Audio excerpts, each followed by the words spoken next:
Magandang umaga po mga kabakbakan. Ito po ang pangalawang linggo ng ating guest co-host ay isang dean ng mga paaralan ng pag-aalaga ng manok. Siya po ay isa sa mga founders ng Philippine Cocking School na kasamaan ni na Dr. Bailon Linda at ni Paeng Araneta noong dekada 90. At eto ngayon katabi natin si Dr. JBT or Dr. Jesus Balbuena Trinidad. Naku, ang haba. Doc JBT. Good morning, Sir Joey, at sa mga kabarkada sa Sabong. Doc, eto ang ganda ng eskwelahan mo rito ah. Meron pa tayong dito, Rooster Clinic. Kinonceptualize to, eskwelahan, di ba, kalimitan sa tao, may eskwelahan, may ospital. So dito, Sabong School, at nandun din yung Rooster Clinic. So dito, live-in to ha, live-in. Actually, yung mga seminar dito, sabi nga overnight, karamihan, dahil ito ay nakapokus halos dun sa pointing procedures. Pero natatakel din naman yung mga diseases, husbandry practices during the breaks period o kaya yung paggabi kasi overnight nga pagdating na ng alas 9 hanggang alas 12, alauna, talagang doon namin dinidiskusyon. Pero Doc, alam mo, ang naiiba dito sa eskwelahan mo, puro scholar lang dito. Scholar in a sense na may mga programa yung different sponsors ng Sabong School. Kung anong programa nila, bumili ng produkto sa tindahan, sa poultry supply, at dalhin na lang dito. So, in effect, yung professional pico ay nanggagaling sa kumpanya at hindi doon sa mga sabungero. Doon sa mga sabungero, bumibili lang sila ng produkto. So, pagka bumili ako ng product A, yung A company will sponsor me to your school. Yes, depende doon sa mga programa ng kumpanyang kino-ordinatean ko as a sponsor. Pero, syempre, being a sponsor, i-discuss ko yung produkto nila, kung ano yung prinsipyo na napag-diskussan namin para maituro ng tama yung produkto. At ang isa pa, ang request ko rin sa kanila, pwede ko bang banggitin din yung counterpart sa market para meron din namang alternative. Minsan kasi, hindi rin makita yung produkto sa, di ba, sa iba-ibang lugar, lalo na kung yung estudyante medyo nasa Mindanao. Yes. So, hindi ready available. So, pumapayag naman sila. Doc, nabanggit mo yung pointing. Alam nyo, yung pointing na yan ang pinaka-importante palagay ko sa pag-aalaga ng manok. Kasi ang mga manok natin, halos pare-pareho.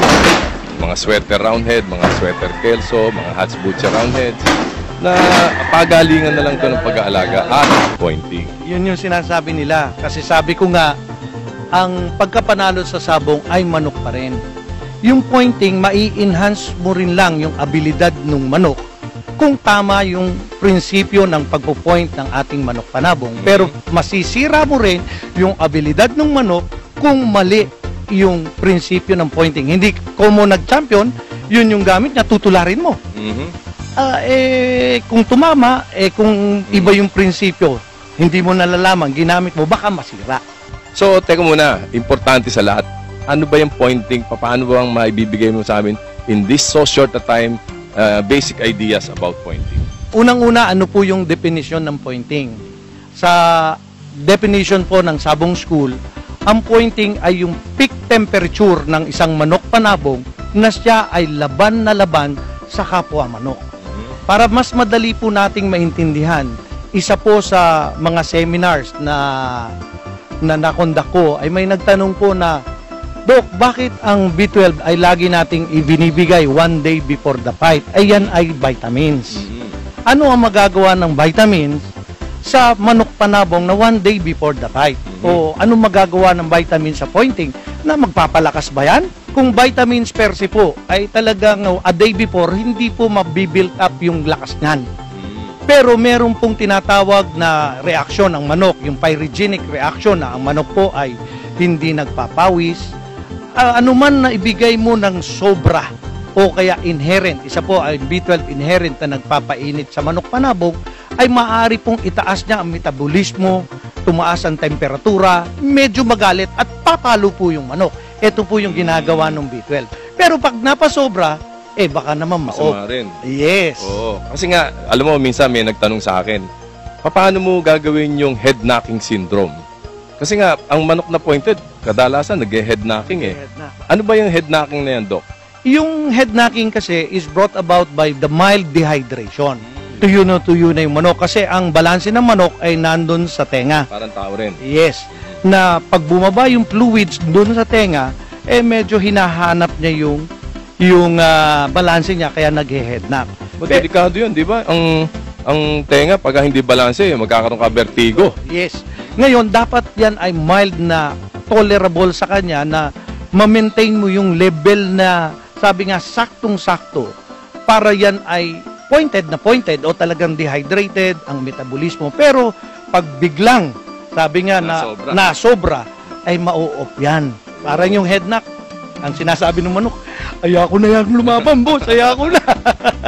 Napakahirap pala niyang pointing na yan. Yung head knocking, sabi nga, ang hindi pa rin malaman kung paano talaga yung appropriate measurement nung head knocking na yon. Kasi nga, walang sigurong nag-aral pa tungkol dyan, kayo pa lang. Panimula pa lang, katulad halimbawa ng sinasabi ring tail wagging. Yung buntot ay pumapagaspas, diba? Yung nagwawalis. Yung sa aso, sa manok. Sa manok. Pag pointed daw yan, gumaganon yung manok. So, ang isang prinsipyo o physiological reason kung bakit nagaganon yon, kasi yung buntot ng manok ay tumubo lang doon sa pygostyle, doon sa isul o kaya yung chicken ass, doon lang siya tumubo. Sa puwel. Oo, doon sa puwel. So, kung yan ay basa, okay, yung puwel, hindi niya kayang iwagwag, di ba? Pero kung yan ay mildly dehydrated, medyo talagang irritated, kaya niyang iwagwag. Iwagwag. Yes, yun yun. Parehas din dito. Pero Doc, alam mo, napansin ko, pagka yung manok, nagpiprin, yung bang nilalangisan niya yung mga balahibo niya, feeling good siya. Mild dehydration yan. Ang sinasabi na yan, summer salting. Yung paglilinis na yun, it's really mas maganda sa akin. Kasi, yung paglilinis siya, tutungo siya para mabalance din niya. Ganon. Yes, hindi lang namamanifest sa ganon, kundi namamanifest sa paglilinis. Talaga palang kailangan ng eskwelahan dito. Yung mga mild dehydration na, yun siguro yung pinaka-scientific way na pwede nating mai-relay na ang pointing talaga is really a mild dehydration, tumaas ang temperatura, metabolismo, para lumakas ang palo, para maging agresibo. Dapat yan yun. Kaya sabi nga, sa pointing, yun ang isang numero unong prinsipyo na dapat maitaas natin ang antas na temperatura at makontrol nito. Ito rin yung dumping, di ba? Tatago natin yung manok. Pag tinago natin yung manok, ilalabas natin, yun yung dumping. Ito yung... Lilimber. Yes, iinit kasi siya. Dahil wala siyang masyadong galaw, mabilis talagang tibok ng puso niya, para siya ay magkaroon ng presko. Mapreskuhan, ililimber mo, dun siya iipot, dun siya papagaspas. In effect, yung pag-ipot niya, nababawasan yung init ng katawan. Yung pagpagaspas ng feathers niya, napapaltan yung hangin na nakatrap dun sa balahibo. Pero Doc, siyempre, ang tanong dyan, ganito, kadalasan, yung B-complex na ginagamit natin para maging sharp ang manok natin, kailan natin ibibigay, gaano kadalas at gaano karami? Usually, ang B-complex na pagbibigay, standard procedure na dahil ang mga B-complex naman ay kalimitang nasa grains or carbohydrates na grains.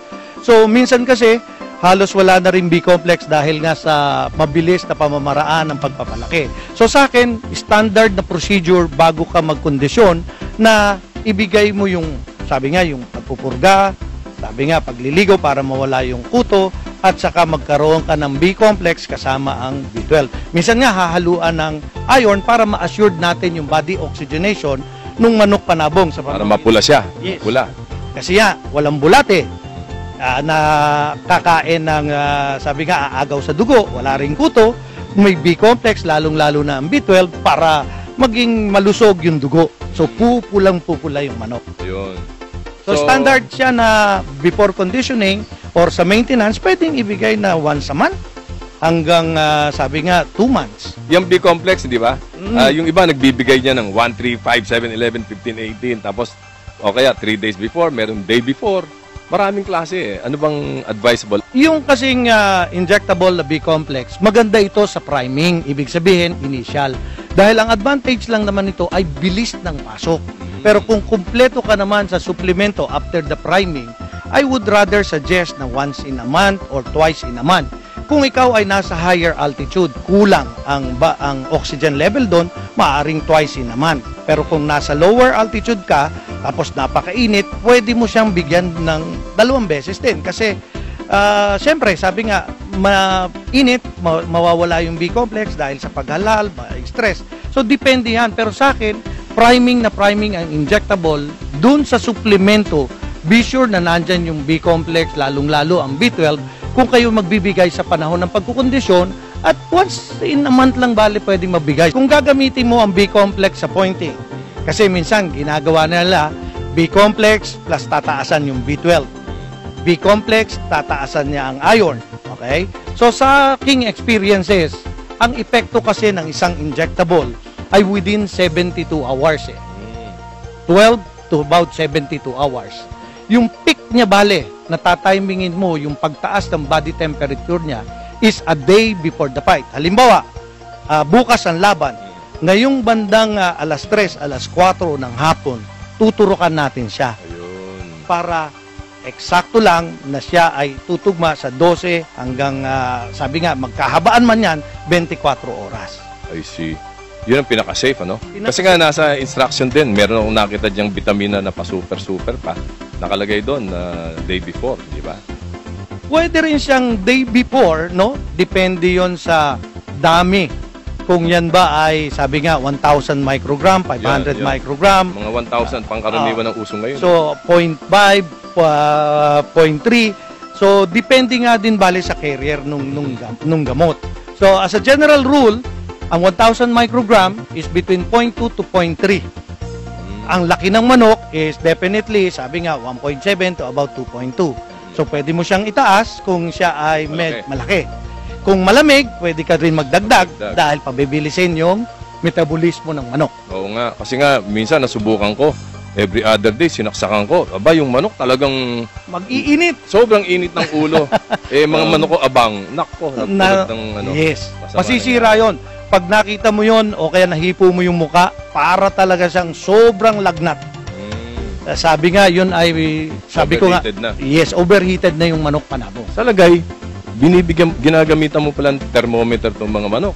Dati-dati namin, dun sa Philippine Cooking School, summer season, isang mainit na sabungan, tinesting namin yon, nanalong manok, hingal na hingal, nilagyan namin ng thermometro, di ba? At ang pinakamalaki naming nakuha is 41 degrees centigrade. Tumataas ng hanggang 41. Yes, pero sa atin yun, bubusan na natin ng yelo yun, di ba? Yes. So, sabi nga, baka mag-overheat yan, ay magsa-shut off lahat ang organ system ng manok panabong dahil dun sa overheat. Sobra din, masama rin. Doc, nako, very interesting yung pinag-uusapan natin. Pero maghahanap buhay muna kami. At sa aming muling pagbabalik, bakbaka na! Alam mo, Doc, hanga ako sa iyo eh. Joey talaga. Kasi tingnan mo maraming akong kaibigan ng mga veterinaryo. Pero ikaw talaga hands-on, lumalabang ka. In fact, naging Stag Fighter of the Year kayo ni Boss na nung araw sa RGBA. At pati sa selection ng breeding, ikaw rin hands-on, di ba? Nagha-hands-on ako kasi ito naman, tinuro sa akin nung mga breeders na mga nakasama ko. So, dito, napaka-importante sa breeding yung tinatawag na selection. Pero dinidefine ko kasi yung selection eh. Sabi nga nila, yung selection, siyempre merong physical selection. Dapat walang abnormalities. Tapos pulang-pula ang muka, sabi nga pulang-pula yung mata. Okay, maganda feathering. Pero yung isa, balanse. Yun ang importante. Yung sa konformasyon, yung balanse siya. Hindi siya nakasubsob, hindi siya nakatuwad. Yun kasi ngayon yung aking naging batayan. Maraming breeders kasi na sabi nga aking naka-diskusyon na sabi nga balanse. Lagi kong tinatanong, sir, ano ba ang definisyon ng balanse? So sabi ko nga, meron sir kasing balanse, dapat kaya balance yan, 2 timbang dapat yan. So, unang-una, tama Sir Joey sinabi mo, sabi ko nga sa ating pananaw, na yung ulo at saka buntot. Kasi ang manok panabong, letter T. Yung ulo, dahil isa paa yan eh. Nakabalanse yan, di ba? Hindi para siyang tao, 2 paa. Ito, nakasentro dapat. Sentro. So, ang sumunod na balanse, haba ng katawan, siguro doon sa hita. Haba ng hita, doon sa siyang. So, andito yung, sabi nga, out of that experiences, nandun yung sinasabing balanse. Ngayon, tungkol naman doon sa bloodline, sabi nga, wala namang puro, ang tawag ko nga, solido or strain. Kasi naman ito ay mixture ng different lines. Kalimitan niya, pangalan ng breeder, pangalan ng lugar, o talagang, sabi nga lang, nakatuwaan lang na pangalanan yun. So, ang sa akin, pinaklasify ko rin ang manok. Unang-una kasi sa buto. Kasi lahat ng hayop meron sinasabing heavy bone at merong light bone. So, isa yan. Siguro pwede rin naman natin na ma-determine kung yan ay isang heavy bone or light bone sa pamamagitan ng paghipo ng buto. Mas siguro through experience, mag-agree naman dahil nagawa na rin namin scientific yan, through x-ray, tinignan namin talaga yung peel ng isang breeder na heavy bone yan, at ito light bone, nagkatotoo talaga at nagtugma na siya ay heavy breed or light breed. Heavy breed or light breed, ha? In accordance dun sa buto. Meron din naman tinatawag na, sabi nga, heavy breed or kaya heavy line, which is sa tapang naman, yung gameness, di ba? At saka, Power siya o light? Light. O, yung isa naman ay light, di ba? So, usually may dalawang klasifikasyon ng manok, which is ang heavy is nasa hatches. Eh dito sa farm mo, nakita ko ang dami mong klaseng breeding dito, ah. Yung breeding materials dyan, alam nyo naman, marami akong mga kakampi o kaklase na talagang pwedeng pagkunan. Ngayon, ang sabi ko sa kanila, pwede ba makakuha ng authentic na ganito? Ako rin yung siselekta. At ito, kaya medyo marami, doon sa mga estudyante ko, ginagawa ko yung demo. Kasi pag pumarito, di at least may papakita ako. Hindi pwedeng kwento lang, eh. Yes. Kailangan makita, kailangan mahipo. Lalo ng hipo, di ba? Yes. Dok, paano mo ano yung iba kasi siksik, yung iba esponghado katawan. Yes. Paano yun? Ito yun, dito kasi mayroong kasing dalawang school of thoughts tungkol doon sa katawan. Yung mga Amerikano kung nasa court, sabi nga, katawang hipong corky. Ano daw yung katawang hipong corky? Parang cork, na pag ginanon mo yung katawan para magbabounce. So, generally, ang katawang hipong corky, walang sapola dapat. Unang-una, pag may sapola, imbalance na. Unang-una, pag may sapola, talagang matubig. So, pag ginanon mo yung matubig, hindi babalik yan. So, generally, may muscle. Ngayon, pagdating sa laban, sabi nga, dapat mapalambot yan. Malambot daw yung hipo. So, generally, nagpapalambot ay sabi nga, balanse ng protina, fiber, at saka carbohydrates. So, hindi mo po pwedeng mapabuka yung katawan ng manok pagka sobrang taba? Yes, kasi unang-una, Mabigat yung gitna, kung sabihin nila. yes, paano mo mapapalambot yung taba kung di mo papainitin? Siguro, yung... Exercise, para matanggal Oo. mo na yung taba. Pinakamabilis yung pressure cooker. Yan ang pinakamabilis magpalambot. Para lumambot. Pero sa panlaban, di pwede yun, eh. Tama. So, kailangan exercise. Walang sapola ang unang-una tinatawag na hipong corky. May muscle para pagdating ng, sabi nga, ng pointing, pag yan ay kinargahan mo ng fiber, kukunti yung protina para yung energy, ibubuka niya. Ayun, high carbon na Yes, yung high carbo. Ngayon, minsan naman, pag kulang yung protina, di ba? At na high carbo mo, unang bakal pa lang yan, hipuin mo yung manok. Parang umimpis. Collapse ka agad. Sabi nga yun daw, sumingaw. So, dito may school of thoughts na minsan kasi medyo talagang hipong-hipong corky palaban na, hindi malambot. Nung spar namin, biglang lumambot. Sabi ko nga, yung isa naman, malambot na malambot, nung unang bitawan, paghahipo namin sumingaw. Ang sabi ko, cutting ang problema niyan. Baka mamaya, yung malambot na malambot, bago sumingaw, nakakat. Oh. Yung isa naman, nung lumambot, patay na siya. Nakat na. Komplikado masyado, no? Yung mga Amerikano nga, hinihipo yung katawan ng ganun ng manok, eh. May sinasalat silang ganyan. posible na talagang meron naman silang yung batayan. moisture daw ang kinakapa nila dyan. Yung kasi yung lambot is, sabi nga, kombinasyon din ng tinatawag nilang moisture dun sa muscle. Na which is, babalik tayo. Pero okay, yan, alam na natin yung klasifikasyon. Paano ko ngayon ma-attain yun? Dapat ba bawasan ko yung pagkain ng manok? O dapat ba dagdagan ko yung pellet as against yung concentrate o yung grains? Yung mga ganyang sistema, sabi nga, ang general principle, parang sa kabayo, merong spelling conditioning. Ano yung spelling? Wrong spelling, talo. Sabi nga, correct spelling, hindi. Kasi ito sa una, sa kabayo, you feed the high protein and then you spelled out the protein by adding the grains. Ayun. So, spelled out, kaya spelling. Ganon din sa manok panabong. Pag palapit ang laban, you spelled out the pellets, which is generally nandun yung protein, dadamihan mo yung grains para nandun yung carbohydrate. Pero hindi ba, in the process, bababa yung protein content ng pagkain. So, Yes. kung minsan, di ba, sumasama palo ng manok pagka masyadong mababa na protina. Yes. Ganito yon. Pag masyadong bumaba, ang indikasyon ay wala ng puti sa ipot. Dahil metabolismo ng protina, yung ammonia, which is Yung ammonia, puti. yung puti. So, ito na yung mga role ng wheat germ, ng mga high protein na kahit kukunti lang, maitataas mo ang Yun. protina. At saka yung skim milk siguro. Yes, yan yung isang purpose talaga na pwedeng makapagpataas ng protina, even binabawasan mo. Pero, sabi ko nga, mas maganda at napatunayan sa anumang sports towards the fight, dapat carbo loading at ang ibigay para nga mas mataas yung energy. Pag malapit na laban. Pag malapit na ang laban. Mga 3 days to 5 days before the fight. Ayan. Ako, Doc, ang dami naming natutunan dito. Pero tama na, baka wala nang pumasok sa eskwelahan mo. Di ba? So, kami nagpapasalamat, Doc, sa pagpapaunlak mo for being our co-host for 2 weeks. So, thank you very much. Ayan po, mga kabakbakan, ang ating guest co-host na napakagaling, very scientific ang approach, breeder par excellence, at lumalaban po si Dr. JBT or Jose Jesus Balbuena Trinidad. Bakbakan na!